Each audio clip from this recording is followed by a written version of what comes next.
말씀 나눌까 합니다. 우리 시대의 대표적인 기독교 철학자 가운데 브라이언 셰퍼라는 분이 계세요. 이분은 현대인이 19세기부터 20세기로 넘어오는 동안에 절망의 선을 넘었다 이렇게 얘기했어요. 현대인은 19세기에서 20세기로 넘어오는 동안에 절망의 선을 넘었다. 그분은 이렇게 얘기했습니다. 이 말은 인류 역사상 가장 위험한 변화가 19세기에서 20세기로 넘어오면서 일어났다고 이야기하는 거죠. 그렇지 않습니까? 19세기만 해도 우리가 신자든 불신자든 공유할 수 있는 절대적 가치가 있었단 말이죠. 우리의 삶에 함께 공유할 수 있는 가치관이 있었잖아요. 예를 들면 이런 거죠. 10계명 가운데 5계명 이하에 있는 계명들은 누구나 다 예수를 믿지 않아도 기독교 신앙을 갖지 않아도 다 공감하는 내용들 아닙니까? 부모를 공경해야 된다든지 살인하지 말아야 된다든지 간음하면 안 된다든지 거짓으로 증거하는 것 하면 안 된다 이거죠. 내 이웃의 것을 탐내는 것, 그 어느 공동체에도 그것을 허용하지 않는단 말이죠. 그것은 죄다, 잘못되었다. 이렇게 모두가 다 인정하는 것 아니겠어요? 동성애 같은 문제도 마찬가지잖아요. 동성애가 죄가 아니다 이렇게 말하는 그런 세상이 그렇게 멀지 않았단 말이죠. 다 동성애는 잘못된 것이다 이렇게 모두가 다 함께 공감했잖아요. 근데 20세기에 들어오면서 그런 절대적 가치, 절대 진리가 절대가 되어지지 않은 거죠. 진리가 없이 모든 게 다 상대화되었어요. 내가 좋으면 다 좋은 것처럼 그렇게 상대적인 가치관이 지배하는 사회가 20세기가 들어오면서 그렇게 벌어졌단 말이죠. 지난주 주일에 향년 100세의 나이로 별세하신 지난주 21일에 100세의 나이로 별세하신 20세기의 위대한 복음주의자의 대부였던 빌리 그레이엄 목사님, 그 딸 앤 그레이엄 목사님이 계세요. 그분이 어느 집회에 참석하게 되었어요. 초대받아서 참석하게 되어서 그곳에서 이제 막 설교를 시작했는데 강대 뒤에 있던 성가대석이 조금 시끄러운 거예요. 사람들이 발소리가 자꾸 나고 그러면서 웅성웅성하는 소리가 들렸는데 그래도 청중들을 바라보면서 설교에 집중하기 위해서 사람들이 흐트러지지 않기 위해서 말씀 전하는 일에 집중했어요. 뭔 일이 있나 보지. 혹시 사람들이 뒤에서 설교가 잘 안 들리니까 밖으로 나가서 앞으로 들어오기 위해서 그렇게 성가대석에서 좀 소리가 났나 보다. 그런 생각을 했었어요. 근데 예배를 다 끝내고 이제 설교를 마치고 앞좌석에 와서 딱 앉는 순간 앤 그레이엄 목사님이 충격을 받았어요. 성가대 뒷좌석에 있었던 성가대석을 가득히 메웠던 성가대 가운데 절반의 좌석이 다 일어나서 나가버린 거예요. 알고 보니까 성가대원들 가운데 앤 그레이엄 목사님께서 동성애가 미국 사회의 심각한 죄라고 그렇게 지적한 것에 대해서 항의하는 의미로 일부의 소란을 떨면서 보란 듯이 그들이 퇴장해버린 거죠.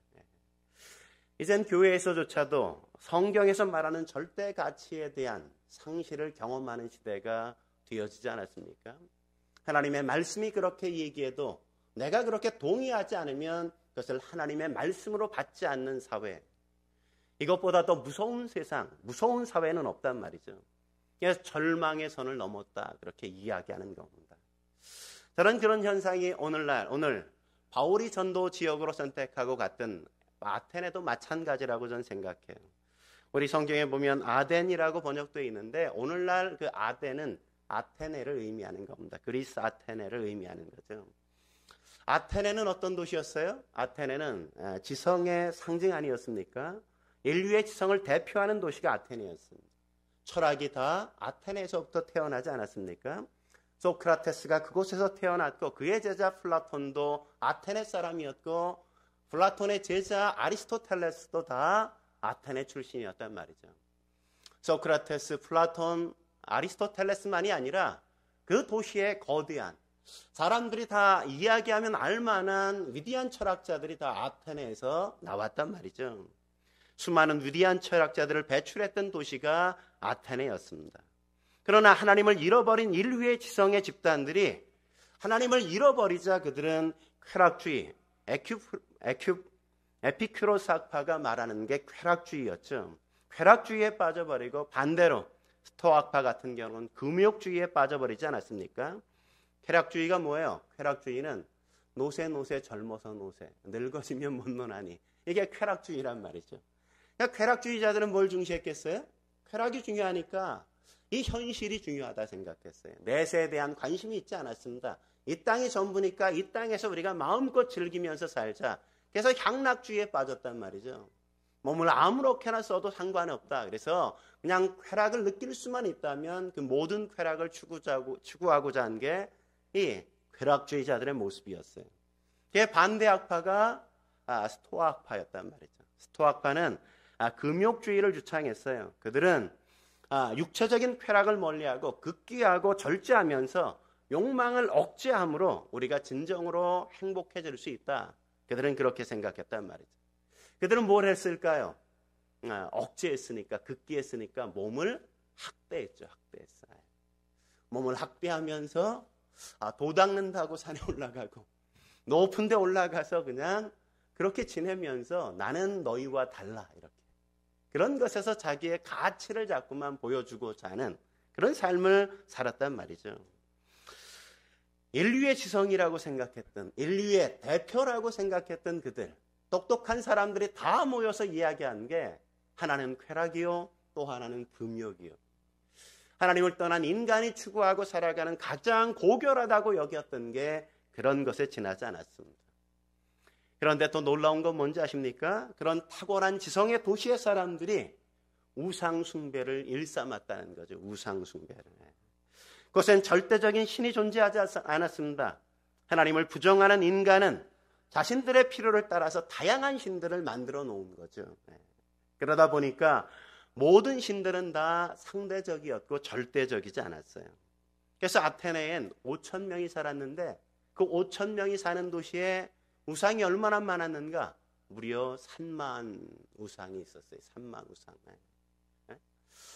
한 사람이 최소한 6개의 신을 섬긴 거예요. 6개의 신을. 3만의 신이 있었으니까. 그래서 오늘 본문에 보면 16절에 뭐라고 얘기해요? 16절을 같이 한번 읽어볼까요? 시작. 바울이 아덴에서 그들을 기다리다가 그 성에 우상이 가득한 것을 보고.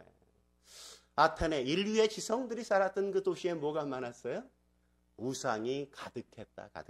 얼마나 많았으면 우상이 가득했다 이렇게 얘기해요.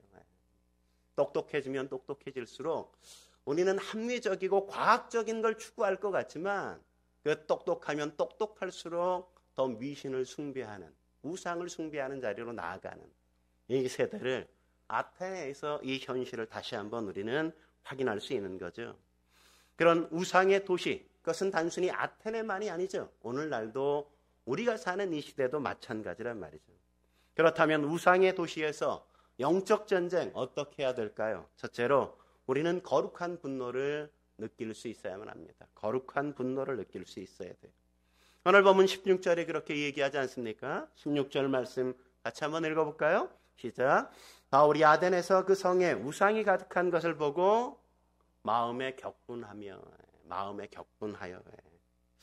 바울이 아테네 성에서 본 게 뭐라고요? 아테네 성에서 그가 주목하여 본 게 어떤 거라고 말하는 겁니까?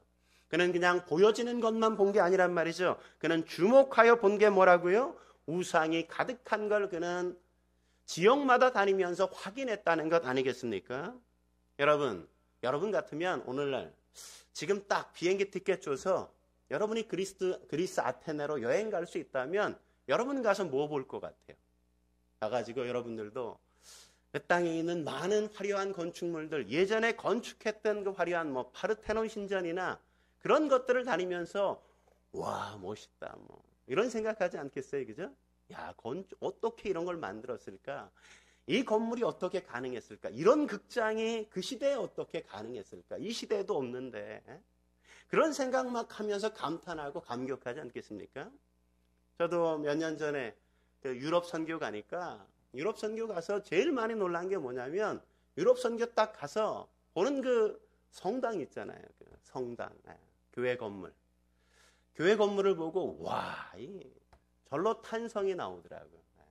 그 웅장함, 그 거대함, 하나하나 조각이 놓아져 있는 여러 가지의 다양한 그 모습들, 그런 것들에 그냥 압도당하는 거죠. 압도당하는 거예요.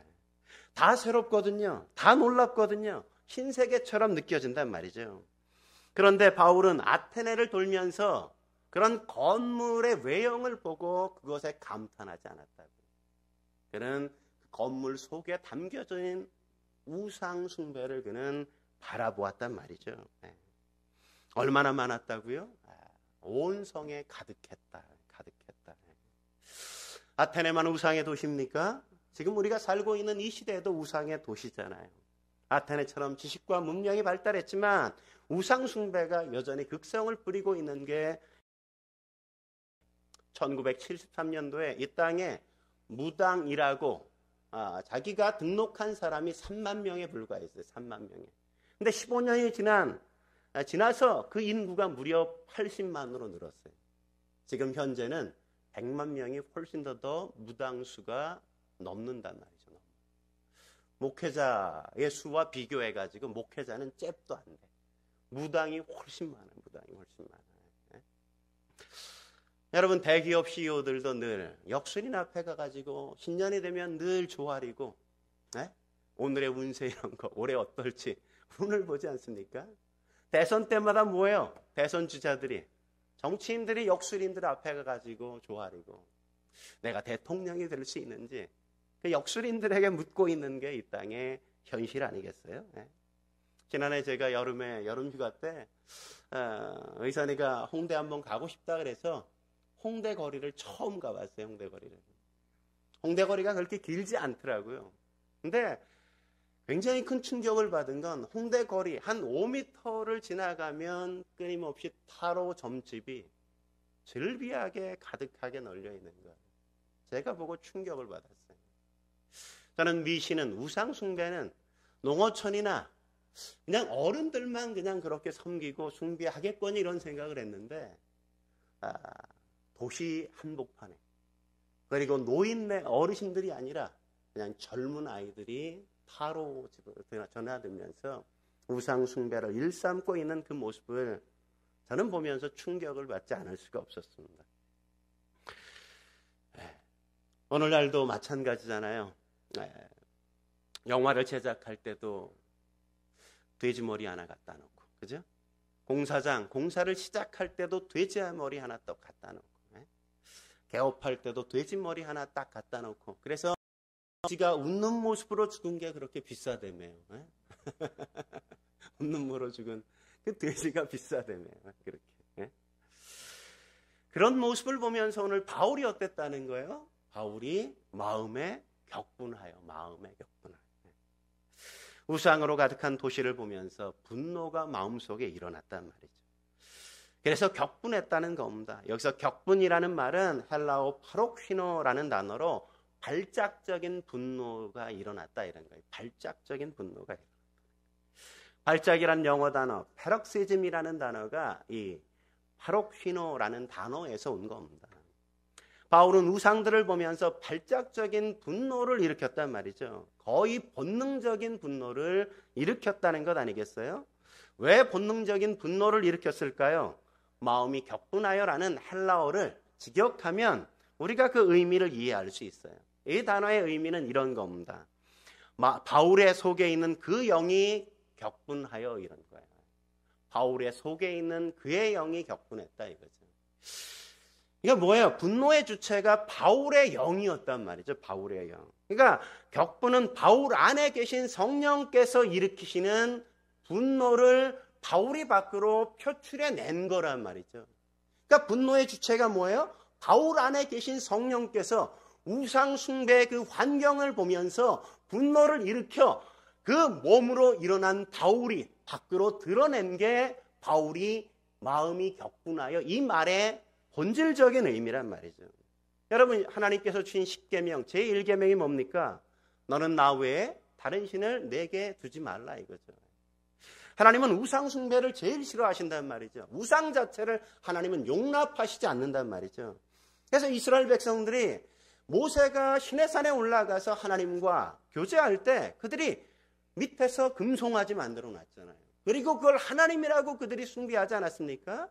그때 하나님이 얼마나 격분하고 얼마나 분노하셨어요. 신명기 9장 18절에는 그 분노의 모습을 이렇게 기록하는 걸 우리가 확인할 수 있죠. 18절 같이 한번 읽어볼까요? 시작.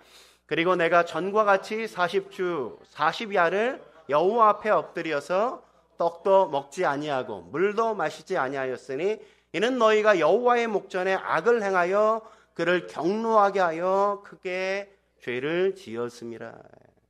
그를 경노하다. 그가 누구예요? 하나님이 경노하셨다 이거죠. 하나님이 경노하신 것, 그걸 누가 알아요? 모세가 알았어요.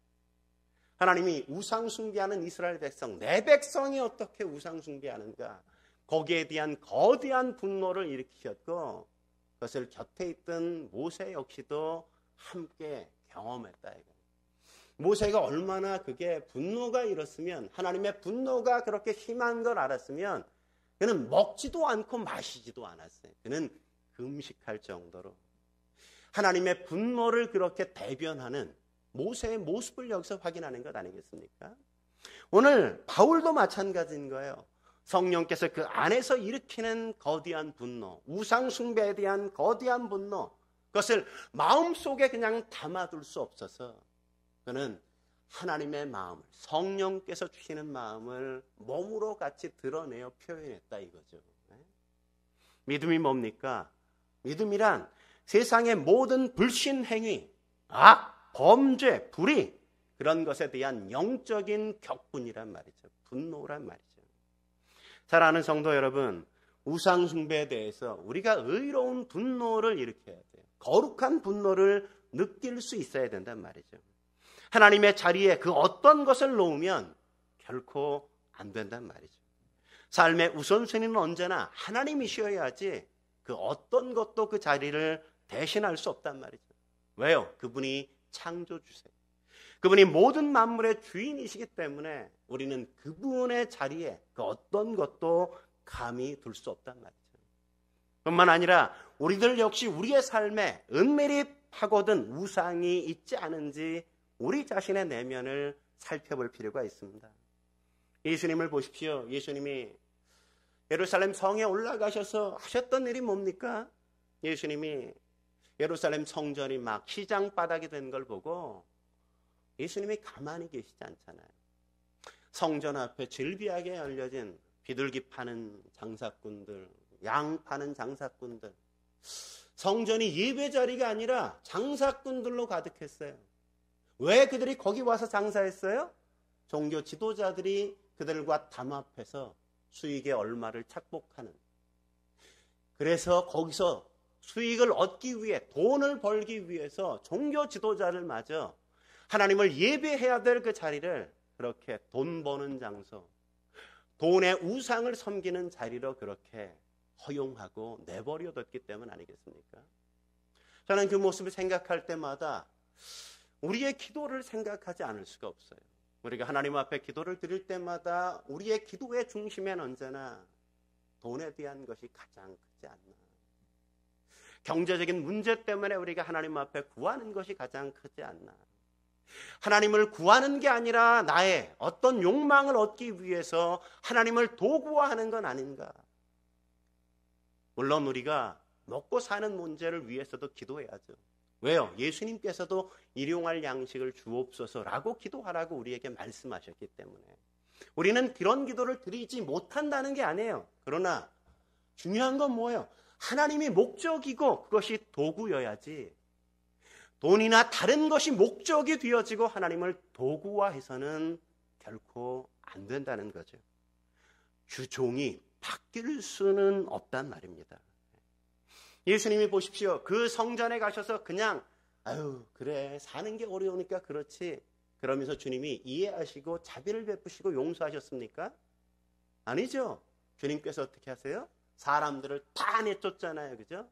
분노하시고 격분하셔서 사람들을 다 내쫓고 자판을 다 뒤집어 엎고 자리를 다 그냥 파괴해 버리시고 주님께서 그러는 모습을 보이시잖아요. 우상 숭배에 대해서 하나님은 철저하시단 말이죠. 그것을 하나님은 가장 싫어하신단 말이죠. 돈이나 자녀나 성공이나 건강이 목적이 되어서는 안 됩니다. 하나님이 목적이셔야 되는 거예요. 그래서 예수님도 마태복음 6장 33절에 뭐라고 말씀하셨어요? 이렇게 말씀하셨죠. 그런즉 너희는 먼저 그의 나라와 그의 의를 구하라. 그리하면 이 모든 것을 너희에게 더하시리라. 우리가 바른 목적으로 하나님과 하나님의 나라와 하나님의 의를 구할 때 나머지는 뭐라고요? 덤으로 더하시는 것이지 그게 우리가 구할 아주 본질적인 게 결코 아니란 말이죠. 본질은 하나님이고 비본질적인 것, 본질을 구할 때 더하시는 게 우리가 구하는 그 모든 것. 우리가 진정으로 구해야 될 게 뭐예요? 그의 나라와 그의 의를 구하는 것. 그게 우리가 살아야 될 삶이에요. 근데 더하여 주시는 것이 우상이 되어서 우리가 추구하는 삶이 되어지면 우리의 인생은 무너지는 거죠. 영적 전쟁에 패배하는 거란 말이죠. 그래서 예수님이 장사꾼들을 다 내쫓으시는 거예요. 우상 숭배에 대한 거룩한 분노를 느끼시는 겁니다. 그러므로 나의 삶 속에 혹시 우리 안에 우상이 있지는 않은지 우리는 다시금 나 자신을 돌아볼 수 있어야만 합니다. 한 걸음 더 나아가서 우상의 도시에서 영적 전쟁 어떻게 해야 될까요? 두 번째, 우리는 함께 논쟁하지 말아야 돼요. 우리는 함께 논쟁하려고 하지 말아야 합니다. 성경학자들이 아테네 선교에 대해서 실패했다 이렇게 판단해요. 왜냐하면 전도의 열매가 아테네에선 그렇게 많지 않았습니다. 그동안 다녔던 선교지 생각해 보십시오. 바울이 다녔던 모든 선교지에선 교회가 다 세워지지 않았습니까? 교회가 세워지지 않은 선교지가 하나도 없었어요. 근데 아테네엔 교회가 세워졌어요? 안 세워졌어요. 교회가 세워지지 않았어요. 왜 교회가 안 세워졌어요? 그 이유를 34절에서 우리가 발견할 수 있죠. 34절에 보면 뭐라 그래요? 같이 읽어볼까요? 시작. 몇 사람이 그를 가까이 하여 믿으니. 왜요? 왜 교회가 안 세워졌어요? 겨우 믿은 사람이 몇 사람밖에 안 됐어요. 몇 사람밖에 안 됐어요. 열심히 전도한 것 같은데 그는 사역했는데 겨우 믿은 사람이 몇 사람밖에 안 됐어요. 그래서 전도의 열매가 많지 않아서 교회가 세워질 수 없었단 말이죠. 생각해 보십시오. 이전에 선교지에서는 얼마나 많이 박해를 받았습니까? 고난을 당했어요. 그러나 박해와 고난만 당한 게 아니라 고난과 박해 속에서 믿는 사람이 많았었고 그래서 거룩한 교회가 세워졌어요. 근데 아테네에선 박해도 없었어요. 핍박도 없었습니다. 사람들은 도리어 와서 너가 얘기하고 싶은 얘기 들어줄 테니까 와서 얘기해봐 이러고 장까지 다 마련해 줬어요. 근데 열심히 전했는데 믿는 사람이 없는 거야. 믿는 사람이 없어. 왜 그랬을까요? 바울의 선교가 왜 실패했을까? 저는 두 가지 이유가 있다고 생각해요. 그 중에 하나는 17절에 나와요. 17절 말씀 같이 한번 읽어볼까요? 17절 시작. 회당에서는 유대인과 경건한 사람들과 또 장태에서는 날마다 만나는 사람들과 변론하니. 만나는 사람들에게 복음을 전하는 게 아니에요. 그죠? 지금까지 날마다 만나는 사람들에게 이전 지역에서는 만나면 복음을 전했는데 성경을 풀어 강론하면서 예수는 그리스도라고 전했는데 지금 바울은 여기에 아테네에 와서는 만나는 사람들을 계속해서 만났는데 복음을 전하지 않고 뭐 했어요? 변론만 했다고. 복음을 전해야 됐는데 복음을 전하지 않고 변론만 한 겁니다. 여기서 변론이라는 말은 하나의 강의를 했다 이런 의미예요. 하나의 강의를 했다 이런 거예요. 그러니까 바울은 전도자가 되지 않고 교수가 되려 했던 거죠. 교수가 되려 했던 거예요. 전도한 게 아니라 강의를 한 것뿐인 거예요. 왜 그랬어요? 아테네는 철학의 도시였거든요. 지식인들이라고 생각됐거든요. 다른 도시와 이들은 지적인 능력이 다르다고 생각했어요. 그래서 이들과 함께 예전처럼 그렇게 하면 안 된다고 생각해서 복음을 전한 게 아니라 그들에게 멋진 강의를 하고 싶었던 거죠. 폼 잡고 나도 한 교수 할 수 있어. 이래서 가르쳤는데 그러니까 어때요? 꽝이었다 이거죠. 꽝이었다. 실패한 또 하나의 이유는 뭡니까? 18절에 나오죠. 18절 읽어볼까요? 시작. 어떤 에피쿠로스와 스토아 철학자들도 바울과 쟁론할 때 어떤 사람은 이르되 이 말쟁이가 무슨 말을 하고자 하느냐 하고, 바울이 당대 가장 유명한 철학파인 에피쿠로스 학파, 스토아학파 철학자들과 뭐 했다 그래요? 쟁론했다 이러잖아요. 쟁론했다. 저는 여기에 질문을 던지게 되어져요. 왜 바울이 여기에서 굳이 철학자들과 만났을까? 왜 만났을까? 여러분, 철학자들에게 이렇게 복음 전하면 잘 복음을 받아들일 것 같아요? 잘 안 받아들일 것 같아요? 네? 왜 안 받아들일까요? 네? 교만하잖아요. 자존심이 굉장히 강하잖아요. 한지에나 한다고 생각하는 사람들 아닙니까? 쉽게 사람들에게 설득당하지 않고 설득하는 일에 그들은 능하단 말이죠. 자기 생각이 너무 뚜렷해서 잘 받아들이지 않는 사람들 아니에요? 근데 그런 사람들을 바울은 찾아갔다고 오늘 성경이 왜 기록할까요? 바울의 마음속에 뭐가 있어요? 나도 한 철학한다 이거죠. 나도 헬라 철학을 다 배웠다 이거죠. 나도 배울 만큼 배우고 나도 알 만큼 안다 이거죠. 이 가장 위대한 당대 아테네 철학의 도시, 지성의 도시에 와서 나도 니네와 말싸움에서 이길 자신이 있다 이거죠. 그래서 여기서 쟁론이라는 말이 무슨 뜻인지 아세요? 쉽게 말하면 말싸움이에요. 말싸움. 몸싸움하는 것처럼 말싸움하는 거예요. 왜 말싸움을 걸까요? 내가 이길 수 있다는 자신감이 있다 이거죠. 그죠? 난 싸우면 이길 수 있어. 이런 생각을 하니까 싸우지. 제가 병화 형제랑 싸우면 의도 터질 것 같은데 제가 병화 형제한테 뭐 싸움 걸겠어요? 안 싸움 건단 말이에요. 우리 용선 형제랑 제가 왜 싸워요? 그죠? 싸워요. 왜냐하면 내가 이길 자신이 없거든. 힘으로 난 이길 수가 없다고. 이길 수 없으면 안 싸워요. 그죠? 그런 싸움 자체를 하려고 들지도 않아요. 근데 바울은 지금 뭐 했어요? 나는 그들을 설득할 수 있고 나는 논리적으로 그들을 복음 앞에 불복시킬 수 있다고 생각하는 교만이 그의 마음속에 있었단 말이죠. 그러니까 뭘 해요? 쟁론하는 거예요. 싸우는 거예요. 싸우는 거예요. 싸움은 늘 만만하다고 생각하니까 싸움을 걸어요. 만만하지 않으면 싸움 걸지 않아요. 그죠? 그 안엔 교만이 배어있기 때문에 그런 거예요. 그래서 바울이 싸움해보고 나서 싸움질 하니까 자꾸 말싸움 하니까 사람들이 바울에게 지어진 별명이 뭐예요? 에이씨, 넌 말쟁이야. 이런단 말이에요. 그는 복음 전한다고 열심히 복음 전했는데 사람들은 뭐라 그랬어요, 바울을? 너는 말쟁이네. 말쟁이. 말만 참 잘한다. 말은 그럴싸해. 그는 여기에서 전도자로 인정받지 못했어요. 그는 그리스도인이라고 인정받지 못했어요. 그는 아테네 사람들에게 그 지식을 현란하게 자랑하고 멋지게 설교한 것처럼 설교했지만 결과는 너는 말쟁이에 지나지 않아. 그런 비난과 비판에 받았던 거죠. 그러니까 아테네 선교가 실패할 수밖에 없는 것 아니겠어요? 열매가 드러날 수가 없죠. 싸움질이나 해댔으니까. 바울이 사역을 실패하고 아테네를 떠나서 간 게 어디예요?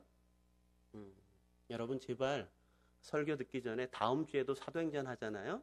다음 본문을 좀 읽고 오세요. 다음은 어디로 가나 좀. 꼭 여기 와서 한 번 읽는 게 전부가 되면 안 된다고 지난주에 제가 얘기했죠. 그죠?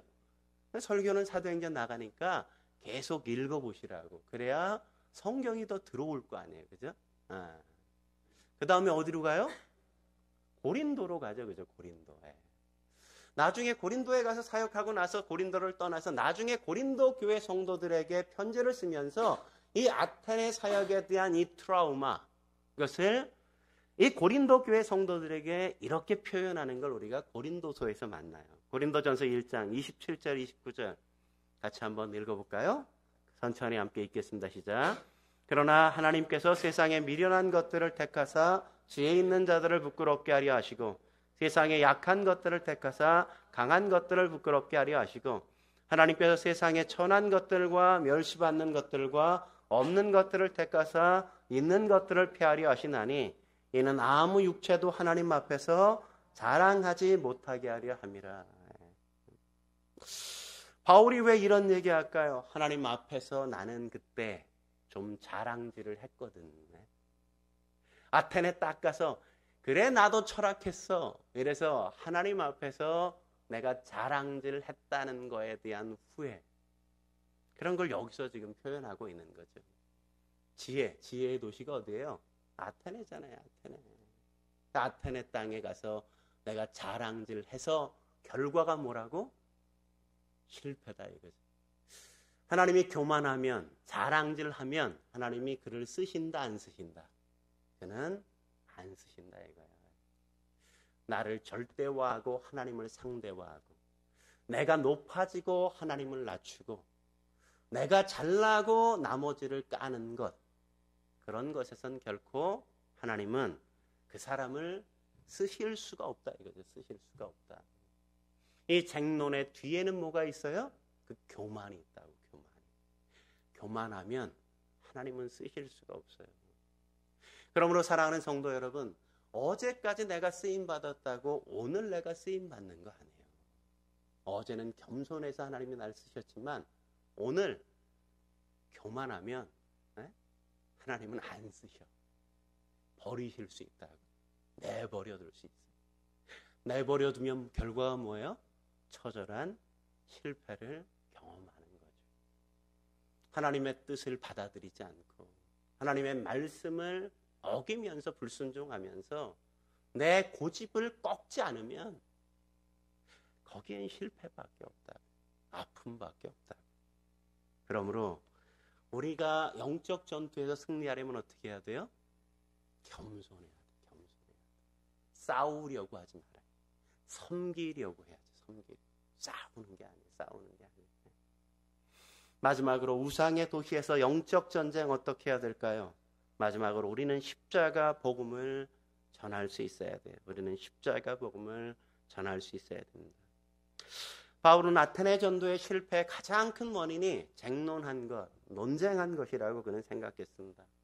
교만은 논쟁하게 만들고 논쟁은 하나님이 나를 버리게 만들어. 그래서 사단이 행복하게 만드는 것. 그게 바로 이 원리예요, 원리. 그걸 처절하게 깨달은 게 어디? 아테네였습니다.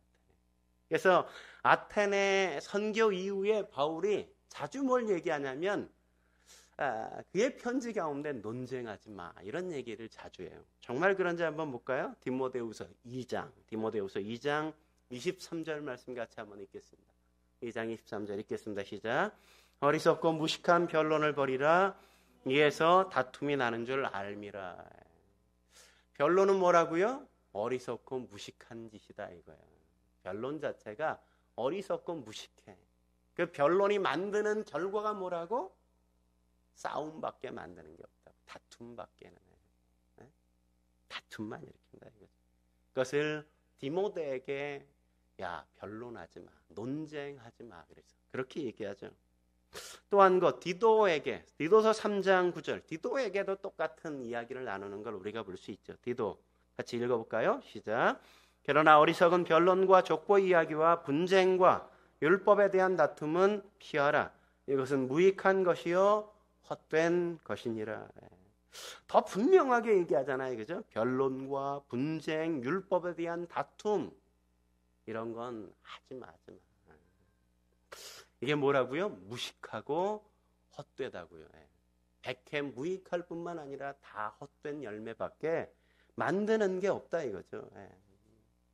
그러면 우상의 도시에서 영적 전쟁을 우리가 어떻게 해야 되는가? 십자가 복음을 전해야 된단 말이죠. 복음 외에 십자가 복음 외에 능력은 없어요. 앞에서 말씀드렸듯이 아테네 다음에 선교지가 어디라고요? 고린도. 나중에 고린도에 보내는 편지에서 바울이 아테네 선교 이후 그는 이렇게 이야기하는 걸 우리가 만나요. 고린도전서 1장 20절부터 우리 23절까지 같이 한번 읽어볼까요? 같이 읽겠습니다. 시작. 천천히. 지혜 있는 자가 어디 있느냐? 선비가 어디 있느냐? 이 세대의 변론가가 어디 있느냐? 하나님께서 이 세상의 지혜를 미련하게 하신 것이 아니냐? 하나님의 지혜에 있어서는 이 세상이 자기 지혜로 하나님을 알지 못하므로 하나님께서 전도에 미련한 것으로 믿는 자들을 구원하시기를 기뻐하셨도다.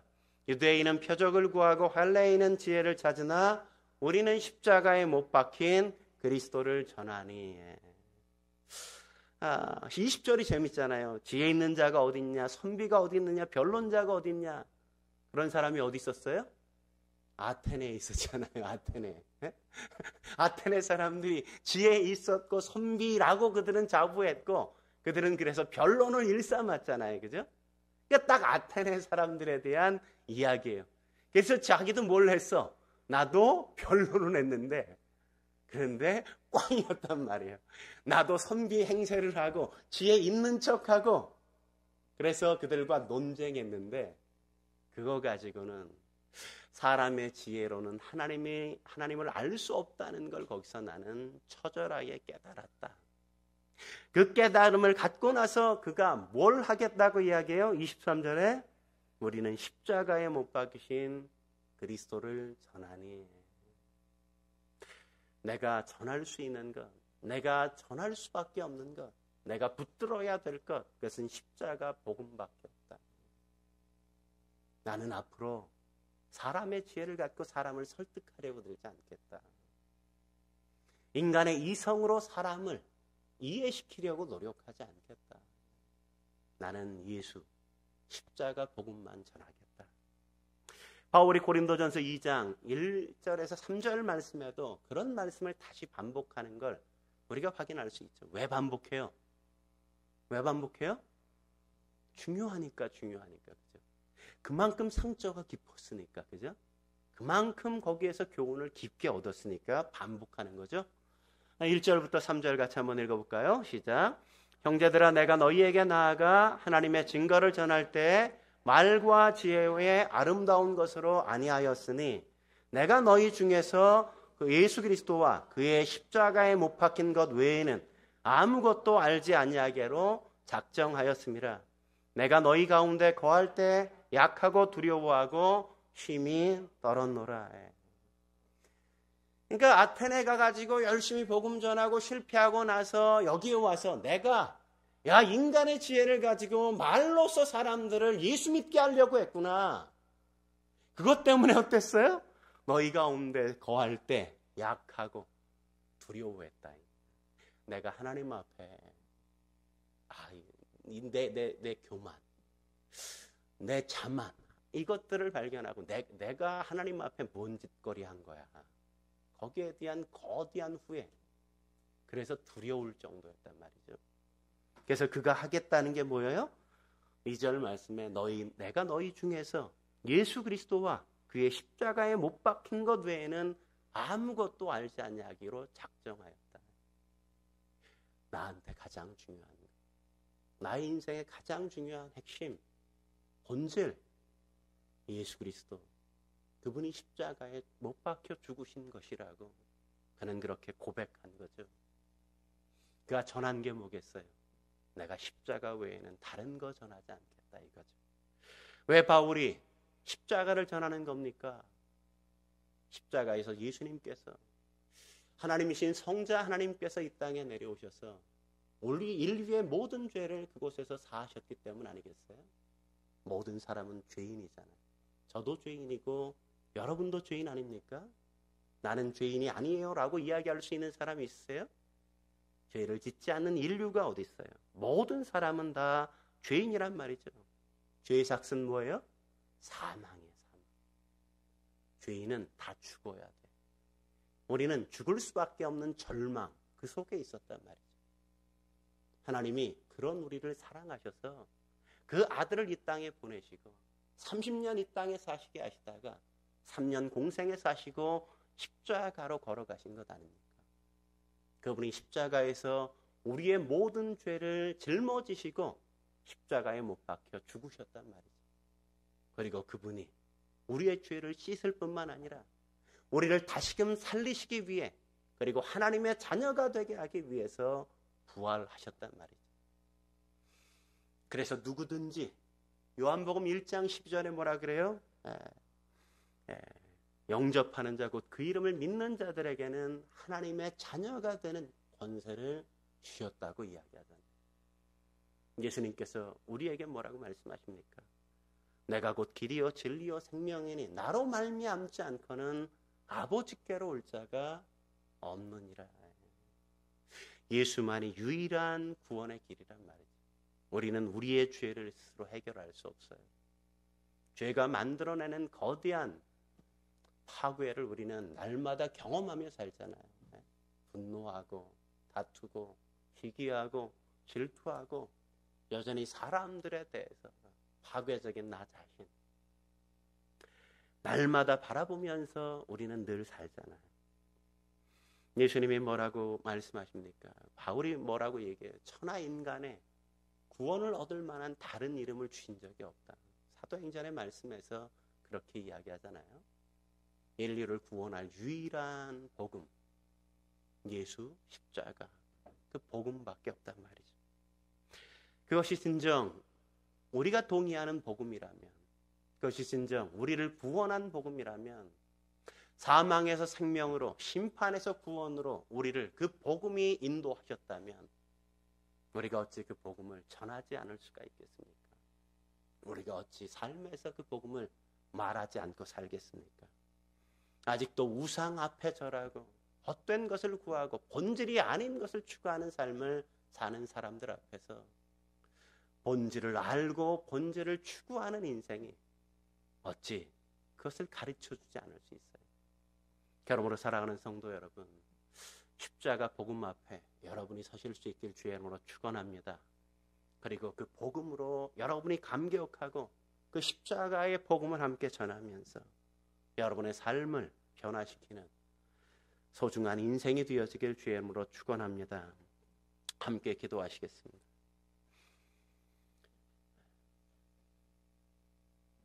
그렇습니다. 하나님, 우리는 얼마나 우매하고 어리석은지 모릅니다. 우리가 말을 잘하면, 내가 논리적이면, 그러면 사람들이 내 말을 듣고 설득당하고 내 말을 듣고 내 말대로 해줄 것처럼 생각할 때가 얼마나 어리석게 많은지, 우리의 마음을 움직이고 우리를 구원하는 건 오직 십자가 복음밖에 없는데 우리가 다른 것에 매여 살았습니다. 다른 것에 묶여 살았습니다. 하나님, 저희를 용서하시고 저희가 십자가 앞에 함께 머물러 주의 은혜 노래하고 살아갈 수 있도록 주여 도와 주옵소서. 우리 안에 하나님을 구하지 않고 세상 것들을 구하고 살았던 삶들을 주님 용서하시고 이제 십자가 앞에, 하나님 앞에, 그 말씀 앞에 우리가 철저하게 순종하며 주의 뜻을 이루어가는 삶으로 하나님을 영화롭게 하고 우리의 인생을 부욕해 하게 만드는, 그래서 하나님을 기뻐하는 삶 살아갈 수 있도록 주여 도와 주옵소서. 함께 하실 주님을 기대하며 예수님의 이름으로 기도드립니다. 아멘. 아멘.